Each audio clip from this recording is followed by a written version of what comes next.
স্বাগত বন্ধুরা, মিনুর গপ্পসপ্পর চ্যানেলে আমি তোমাদের শোনাব রবীন্দ্রনাথ ঠাকুরের গল্পগুচ্ছের প্রথম গল্প ঘাটের কথা গল্পটি। তবে শুরু করা যাক। পাষাণে ঘটনা যদি অঙ্কিত হইত, তবে কতদিনকার কত কথা আমার সোপানে সোপানে পাঠ করিতে পারিতে। পুরাতন কথা যদি শুনিতে চাও, তবে আমারে ধাপে বৈশ্য, মনোযোগ দিয়া জলকল্লোলে কান পাতিয়া থাকো। বহুদিনকার কত বিস্তৃত কথা শুনিতে পাইবে। আমার আর একদিনের কথা মনে পড়িতেছে, সেও ঠিক এইরূপ দিন। আশ্বিন মাস পড়িতে আর 2-4 দিন বাকি আছে। ভোরের বেলায় অতি ঈষৎ মধুর নবীন শীতের বাতাস নিদ্রোত্থিতের দেহে নতুন প্রাণ আনিয়া দিতেছে। তরুপল্লব অমনি একটু একটু শিহরিয়া উঠিতেছে। ভরা গঙ্গা, আমার 4টি মাত্র ধাপ জলের উপরে জাগিয়া আছে। জলের সঙ্গে স্থলের সঙ্গে যেন গলাগলি। তীরে আম্রকাননের নিচে যেখানে কচুবন জন্মিয়াছে, সেখান পর্যন্ত গঙ্গার জল গিয়াছে। নদীর ওই বাঁকের কাছে 3টে পুরাতন ইটের পাজা চারিদিকে জলের মধ্যে জাগিয়া রহিয়াছে। জেলেদের যে নৌকাগুলি ডাঙ্গার বাবলা গাছের গুড়ির সঙ্গে বাঁধা ছিল, সেগুলি প্রভাতে জোয়ারের জলে ভাসিয়া উঠিয়া টলমল করিতেছে। দুরন্ত যৌবন জোয়ারের জল রঙ্গ করিয়া তাহাদের দুই পাশে ছল ছল আঘাত করিতেছে। তাহাদের কর্ণ ধরিয়া মধুর পরিহাসে নাড়া দিয়া যাইতেছে।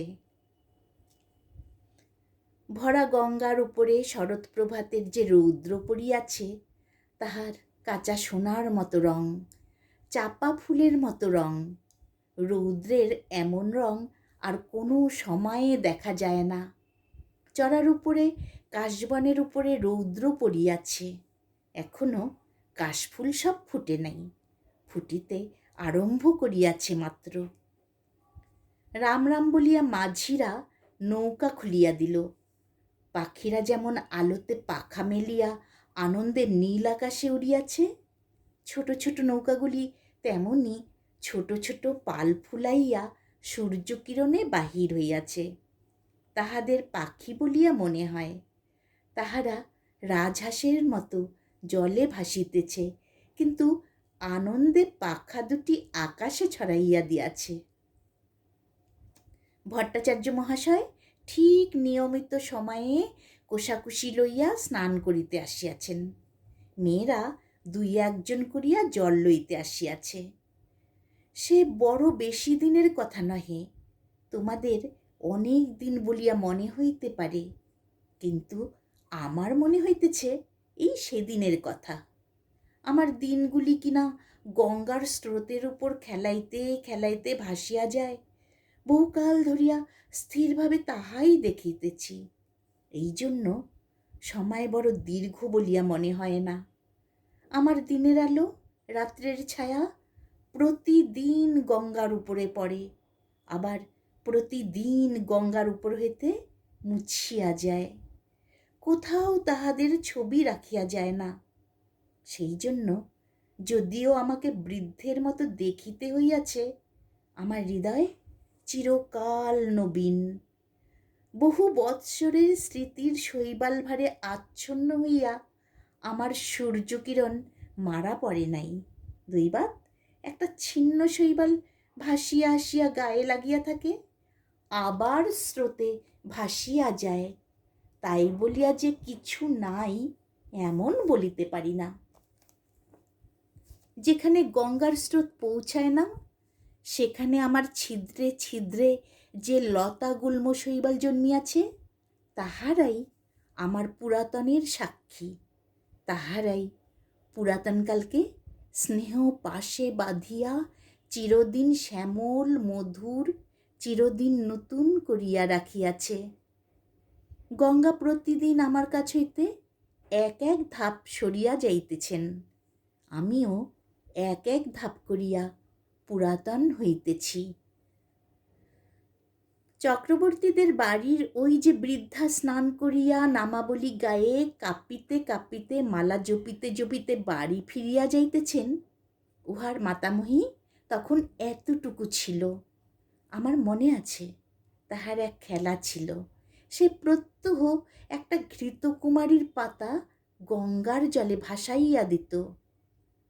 আমার দক্ষিণ বাহুর কাছে একটা পাকের মতো ছিল, সেইখানে পাতাটা ক্রমাগত ঘুরিয়া ঘুরিয়া বেড়াইত। সে কলসি রাখিয়া দাঁড়াইয়া তাহাই দেখিত। যখন দেখিলাম কিছুদিন বাদে সেই মেয়েটি আবার ডাগর হইয়া উঠিয়া তাহার নিজের একটি মেয়ে সঙ্গে লইয়া জল লইতে আসিল, সে মেয়েও আবার বড় হইল। বালিকারা জল ছুড়িয়া দুরন্তপানা করিলে তিনিও আবার তাহাদিগকে শাসন করিতেন ও ভদ্রচিত ব্যবহার শিক্ষা দিতেন। তখন আমার সেই ঘৃতকুমারীর নৌকা ভাসানো মনে পড়িত ও বড় কৌতুক বোধ হইত।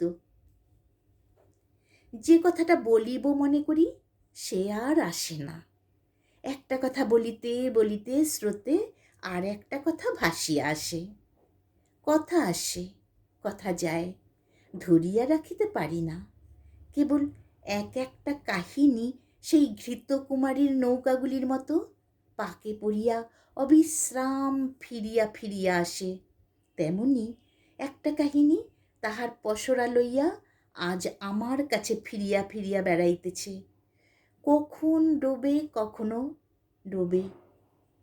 পাতাটুকুরি মতো সে অতি ছোট, তাহাতে বেশি কিছু নাই, দুটি খেলার ফুল আছে।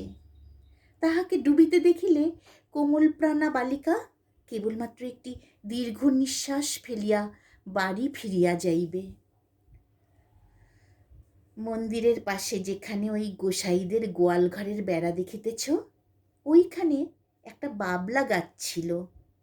তাহারি তলায় সপ্তাহে একদিন করিয়া হাট বসিত। তখনও গোসাইরা এখানে বসতি করে নাই। যেখানে তাহাদের চণ্ডীমণ্ডপ পড়িয়াছে ওইখানে একটা গোলপাতার ছাউনি ছিল মাত্র। এই যে অশ্বত্থ গাছ আজ আমার পঞ্জরে পঞ্জরে বাহু প্রসারণ করিয়া সুবিকট সুদীর্ঘ কঠিন অঙ্গুলি জালের ন্যায় শিকড়গুলির দ্বারা আমার বিদীর্ণ পাষাণ প্রাণ মুঠা করিয়া রাখিয়াছে, এ তখন এতটুকু একটুখানি চারা ছিল মাত্র। কচি কচি পাতাগুলি লইয়া মাথা তুলিয়া উঠিতেছিল। রৌদ্র উঠিলে ইহার পাতার ছায়াগুলি আমার উপর সমস্ত দিন ধরিয়া খেলা করিত। ইহার নবীন শিকড়গুলি শিশুর আঙ্গুলির ন্যায় আমার বুকের কাছে কিলবিল করিত। কেহ ইহার একটি পাতা ছিঁড়িলে আমার ব্যথা বাজিত। যদিও বয়স অনেক হইয়াছিল, তবু তখনও আমি সিধা ছিলাম। আজ যেমন মেরুদণ্ড ভাঙিয়া অষ্টাবক্রের মতো বাকিয়া চুরিয়া গিয়াছি, গভীর ত্রিবলী রেখার মতো সহস্র জায়গায় ফাটল ধরিয়াছে।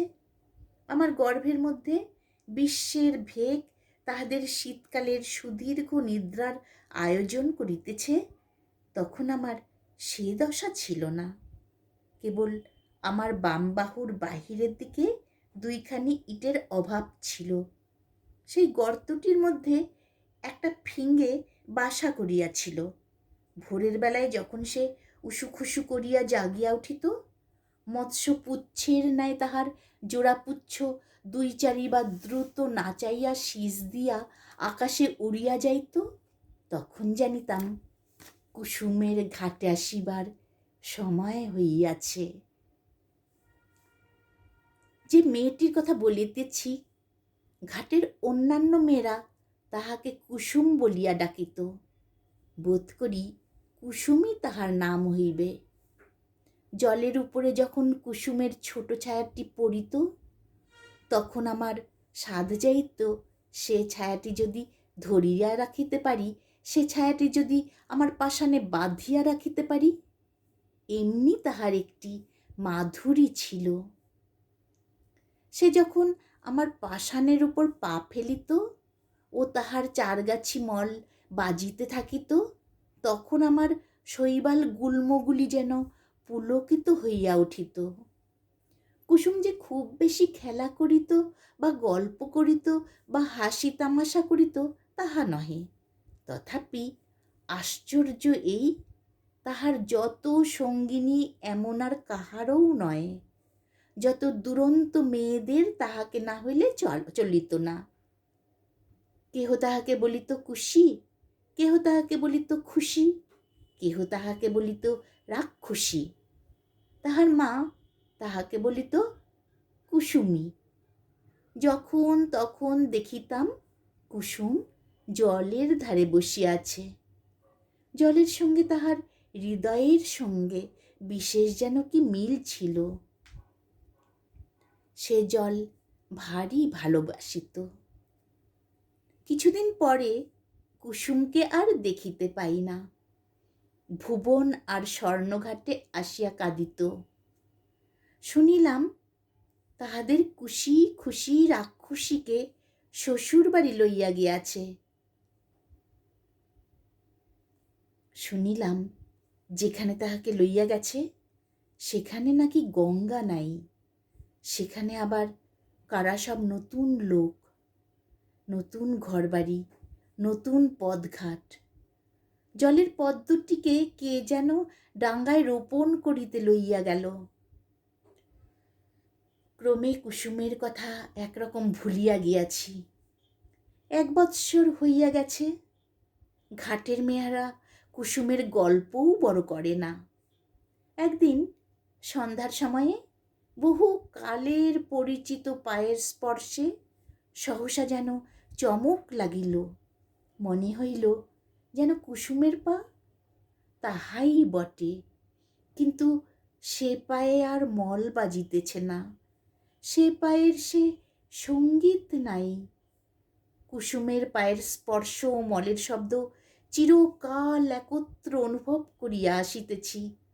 আজ সহসা সেই মলের শব্দটি না শুনিতে পাইয়া সন্ধ্যাবেলাকার জলের কল্লোল কেমন বিষণ্ণ শুনাইতে লাগিল। আম্রবনের মধ্যে পাতা ঝরঝর করিয়া, বাতাস কেমন হাহা করিয়া উঠিল। কুসুম বিধবা হইয়াছে। শুনিলাম তাহার স্বামী বিদেশে চাকরি করিত। 2-1 দিন স্বামীর সহিত সাক্ষাৎই হয়নি।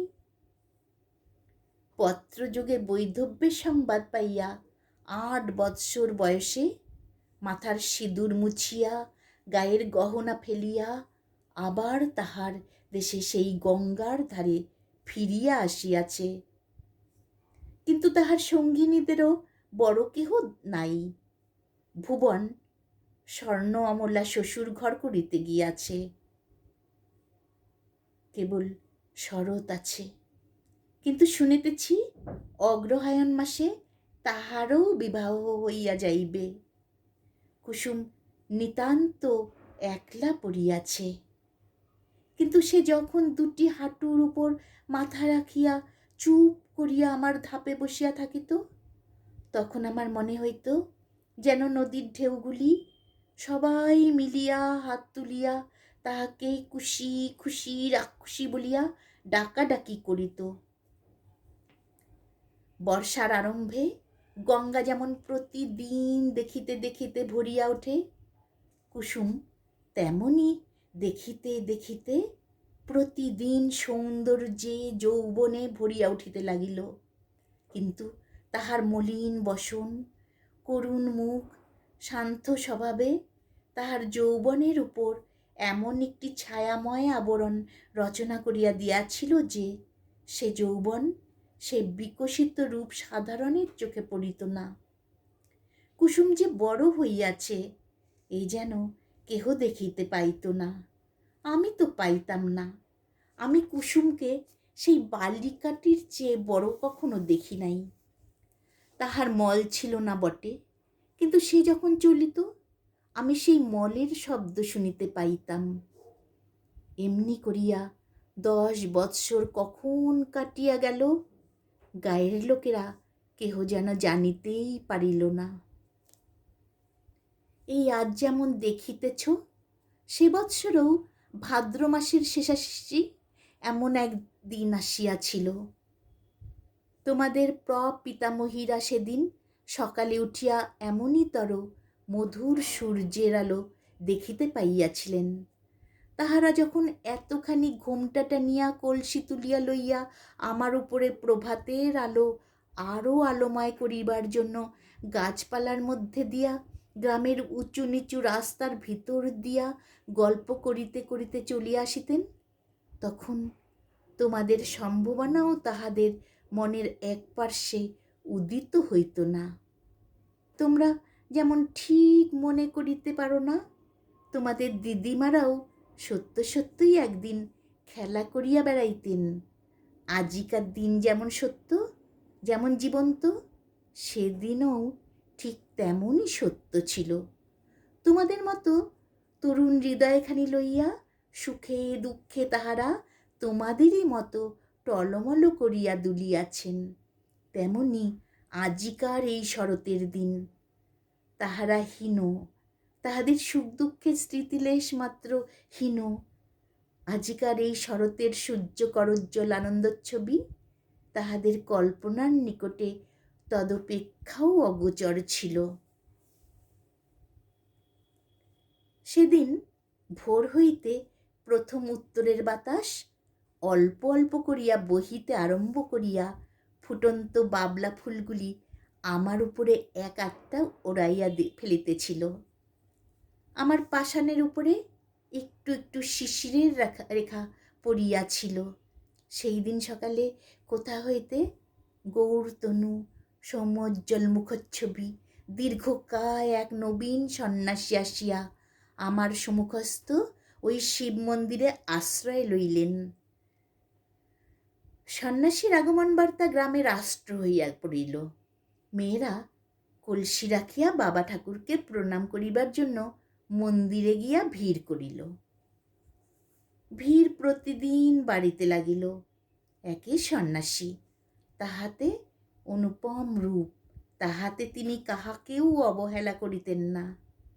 ছেলেদের কোলে লইয়া বসাইতেন, জননীদিগকে ঘরকন্যার কথা জিজ্ঞাসা করিতেন। নারী সমাজে অল্পকালেই তাহার অত্যন্ত প্রতিপত্তি হইল। তাহার কাছে পুরুষও বিস্তর আসিত। কোনোদিন ভাগবত পাঠ করিতেন, কোনোদিন ভগবদ্ গীতার ব্যাখ্যা করিতেন, কোনোদিন মন্দিরে বসিয়া নানা শাস্ত্র লইয়া আন্দোলন করিতেন। তাহার নিকটে কেহ উপদেশ লইতে আসিত, কেহ মন্ত্র লইতে আসিত, কেহ রোগের ঔষধ জানিতে আসিত। মেয়েরা ঘাটে আসিয়া বলাবলি করিত, আহা কি রূপ! মনে হয় যেন মহাদেব সশরীরে তাহার মন্দিরে আসিয়া অধিষ্ঠিত হইয়াছেন। যখন সন্ন্যাসী প্রতিদিন প্রত্যুষে সূর্যোদয়ের পূর্বে শুকতারাকে সম্মুখে রাখিয়া গঙ্গার জলে নিমগ্ন হইয়া ধীর গম্ভীর স্বরে সন্ধ্যা বন্দনা করিতেন, তখন আমি জলের কল্লোল শুনিতে পাইতাম না। তাহার সেই কণ্ঠস্বর শুনিতে শুনিতে প্রতিদিন গঙ্গার পূর্ব উপকূলের আকাশ রক্তবর্ণ হইয়া উঠিত। মেঘের ধারে ধারে অরুণ রঙের রেখা পড়িত। অন্ধকার যেন বিকাশ উন্মুখ কুড়ির আবরণ পুটের মতো ফাটিয়া চারিদিকে নামিয়া পড়িত ও আকাশ সরোবরে উষাকুসুমের লালাভা অল্প অল্প করিয়া বাহির হইয়া আসিত। আমার মনে হইত যে এই মহাপুরুষ গঙ্গার জলে দাঁড়াইয়া পূর্বের দিকে চাহিয়া যে এক মহামন্ত্র পাঠ করেন, তাহারই এক একটি শব্দ উচ্চারিত হইতে থাকে আর নিশীথিনীর কুহক ভাঙ্গিয়া যায়।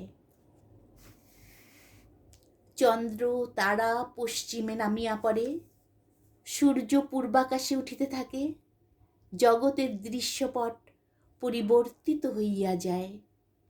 এ কে মায়াবী! স্নান করিয়া যখন সন্ন্যাসী হোম শিখার ন্যায় তাহার দীর্ঘ শুভ্র পুণ্যতনু লইয়া জল হইতে উঠিতেন, তাহার জটাজুট হইতে জল ঝরিয়া পড়িত, তখন নবীন সূর্যকিরণ তাহার সর্বাঙ্গে পড়িয়া প্রতিফলিত হইতে থাকিত। এমন আরও কয়েক মাস কাটিয়া গেল। চৈত্র মাসে সূর্যগ্রহণের সময় বিস্তর লোক গঙ্গা স্নানে আসিল। বাবলাতলায় মস্ত হাট বসিল। এই উপলক্ষে সন্ন্যাসীকে দেখিবার জন্যও লোক সমাগম হইল। যে গ্রামে কুসুমের শ্বশুরবাড়ি, সেখান হইতেও অনেকগুলি মেয়ে আসিয়াছিল। সকালে আমার ধাপে বসিয়া সন্ন্যাসী জপ করিতেছিলেন। তাহাকে দেখিয়াই সহসা একজন মেয়ে আর একজনের গা টিপিয়া বলিয়া উঠিল, ওলো, এ যে আমাদের কুসুমের স্বামী। আর একজন আঙ্গুলে 2 ঘোমটা কিছু ফাঁক করিয়া বলিয়া উঠিল, ও মা, তাই তো গা, এ যে আমাদের চাটুজ্জেদের বাড়ির ছোট দাদা বাবু। আর একজন ঘোমটার বড় ঘটা করিত না, সে কহিল, আহা, তেমনি কপাল, তেমনি নাক, তেমনি চোখ। আর একজন সন্ন্যাসীর দিকে মনোযোগ না করিয়া নিঃশ্বাস ফেলিয়া কলসি দিয়া জল ঠেলিয়া বলিল, আহা, সে কি আর আছে, সে কি আর আসবে, কুসুমের কি তেমনি কপাল। তখন কেহ বলিল, তার এত দাড়ি ছিল না। কেহ বলিল, সে এমন একহারা ছিল না। কেহ কহিল, সে যেন এতটা লম্বা নয়। এই রূপে এ কথাটার একরূপ নিষ্পত্তি হইয়া গেল, আর উঠিতে পাইল না।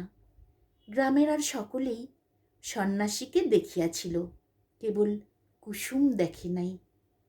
অধিক লোক সমাগম হওয়াতে কুসুম আমার কাছে আসা একেবারে পরিত্যাগ করিয়াছিল। একদিন সন্ধেবেলা পূর্ণিমা তিথিতে চাঁদ উঠিতে দেখিয়া বুঝি আমাদের পুরাতন সম্বন্ধ তাহার মনে পড়িল। তখন ঘাটে আর কেহ ছিল না। ঝিঝি পোকা ঝিঝি করিতেছিল। মন্দিরের কাসর ঘণ্টা বাজা এই কিছুক্ষণ হইল শেষ হইয়া গেল। তাহার শেষ শব্দ তরঙ্গ ক্ষীণতর হইয়া পরপারের ছায়াময় বনশ্রেণীর মধ্যে ছায়ার মতো মিলাইয়া গেছে।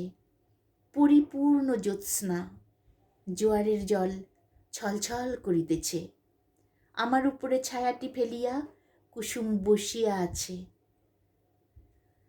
বাতাস বড় ছিল না, গাছপালা নিস্তব্ধ। কুসুমের সম্মুখে গঙ্গার বক্ষে অবারিত প্রসারিত জ্যোৎস্না। কুসুমের পশ্চাতে আশেপাশে ঝোপে ঝাপে গাছে পালায়, মন্দিরের ছায়ায়, ভাঙ্গাগড়ের ভিত্তিতে, পুষ্করিণীর ধারে তালবনের অন্ধকার গা ঢাকা দিয়া মুখে মুড়ি দিয়া বসিয়া আছে। ছাতিম গাছের শাখায় বাদুর ঝুলিতেছে। মন্দিরের চূড়ার বসিয়া পেচক কাঁদিয়া উঠিতেছে। লোকালয়ের কাছে শ্রীগালের ঊর্ধ্ব চিৎকার ধ্বনি উঠিল ও থামিয়া গেল।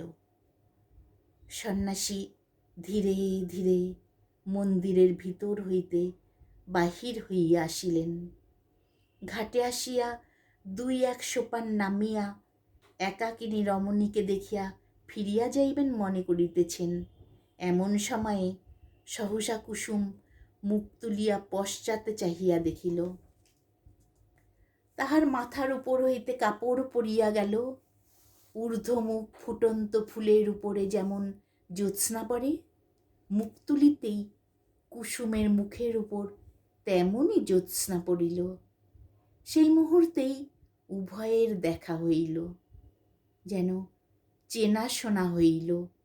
মনে হইল যেন পূর্বজন্মের পরিচয় ছিল। মাথার উপর দিয়া পেচক ডাকিয়া চলিয়া গেল। শব্দে সচকিত হইয়া আত্মসংবরণ করিয়া কুসুম মাথার কাপড় তুলিয়া দিল। উঠিয়া সন্ন্যাসীর পায়ের কাছে লুটাইয়া প্রণাম করিল। সন্ন্যাসী আশীর্বাদ করিয়া তাহাকে জিজ্ঞাসা করিলেন, তোমার নাম কি? কুসুম কহিল, আমার নাম কুসুম। সে রাত্রে আর কোনো কথা হইল না। কুসুমের ঘর খুব কাছেই ছিল। কুসুম ধীরে ধীরে চলিয়া গেল। সে রাত্রে সন্ন্যাসী অনেকক্ষণ পর্যন্ত আমার সোপানে বসিয়াছিলেন। অবশেষে যখন পূর্বের চাঁদ পশ্চিমে আসিল, সন্ন্যাসীর পশ্চাতের ছায়া সম্মুখে আসিয়া পড়িল, তখন তিনি উঠিয়া মন্দিরে গিয়া প্রবেশ করিলেন। তাহার পরদিন হইতে আমি দেখিতাম কুসুম প্রত্যহ আসিয়া সন্ন্যাসীর পদধূলি লইয়া যাইত। সন্ন্যাসী যখন শাস্ত্র ব্যাখ্যা করিতেন, তখন সে একধারে দাঁড়াইয়া শুনিত। সন্ন্যাসী প্রাতঃ সন্ধ্যা সমাপন করিয়া কুসুমকে ডাকিয়া তাহাকে ধর্মের কথা বলিতেন। সব কথা সে কি বুঝিতে পারিত, কিন্তু অত্যন্ত মনোযোগের সহিত সে চুপ করিয়া বসিয়া শুনিত। সন্ন্যাসী তাহাকে যেমন উপদেশ করিতেন, সে অবিকল তাহাই পালন করিত। প্রত্যহ সে মন্দিরের কাজ করিত, দেবসেবায় আলস্য করিত না।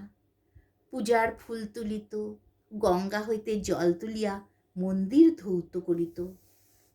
সন্ন্যাসী তাহাকে যে সকল কথা বলিয়া দিতেন, আমার সোপানে বসিয়া সে তাহাই ভাবিত।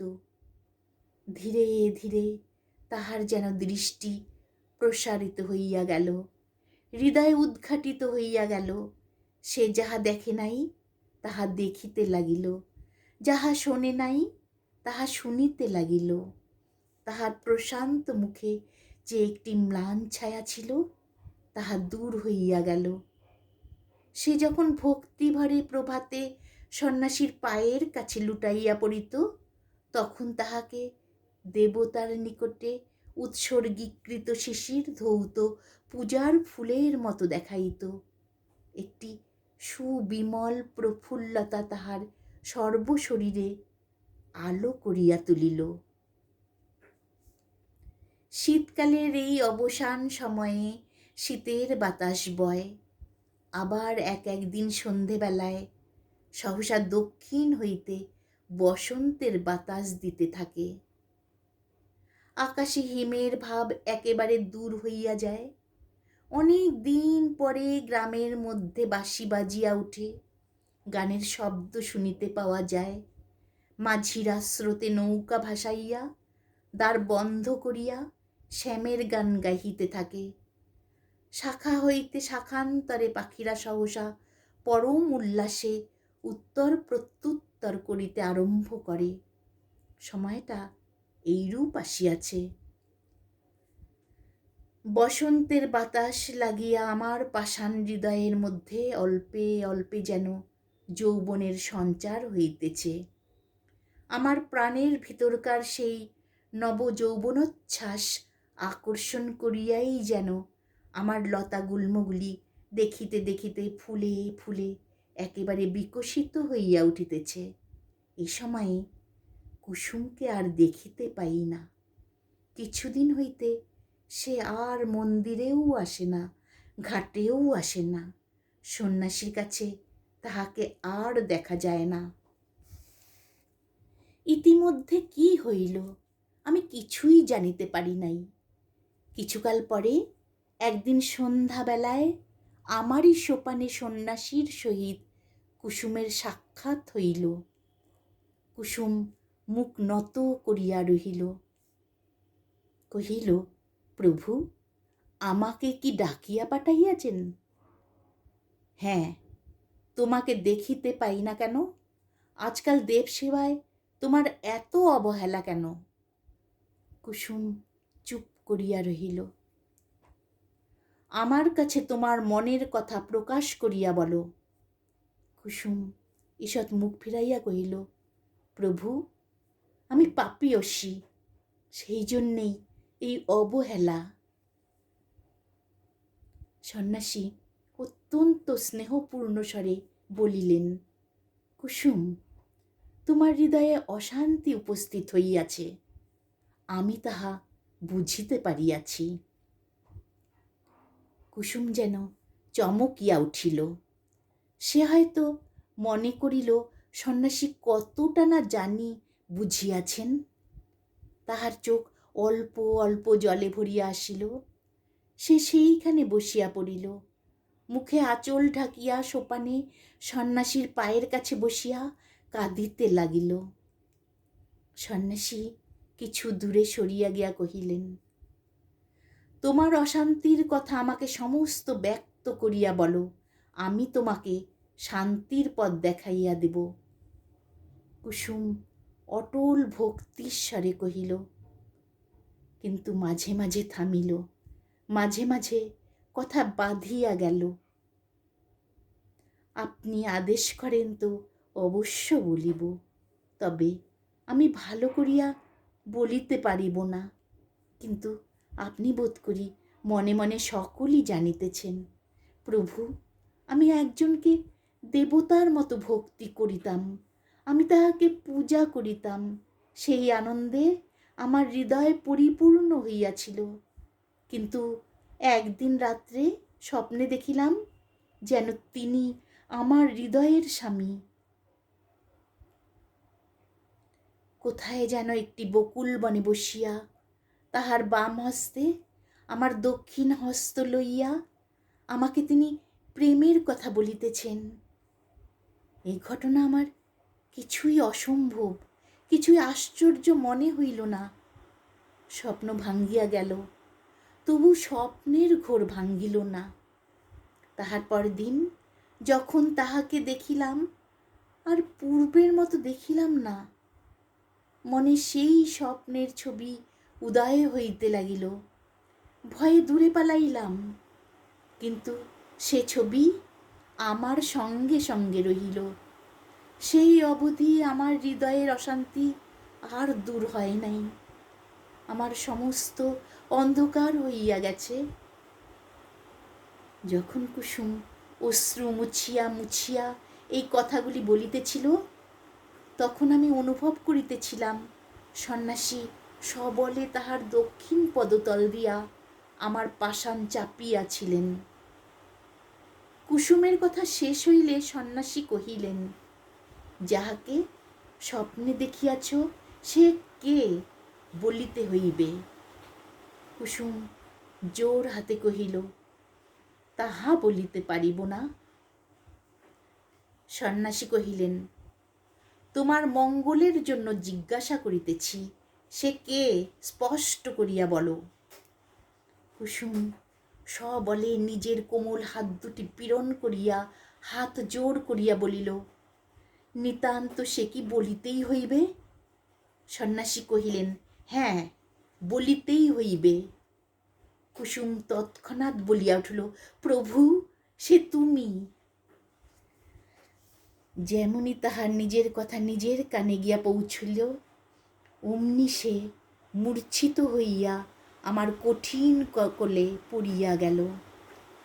সন্ন্যাসী প্রস্তরের মূর্তির মতো দাঁড়াইয়া রহিলেন।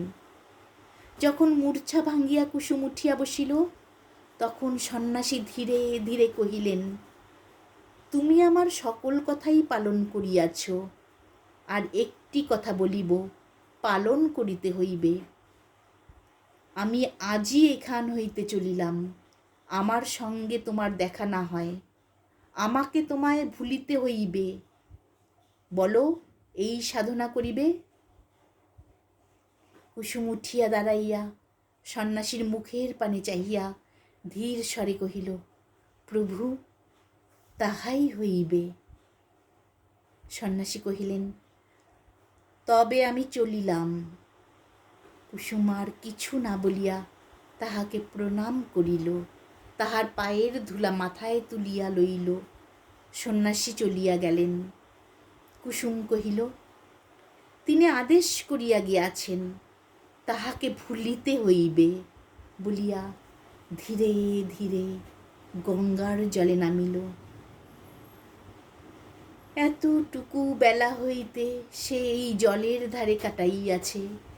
শ্রান্তির সময়ে জল যদি হাত বাড়াইয়া তাহাকে কোলে করিয়া না লইবে, তবে আর কে লইবে?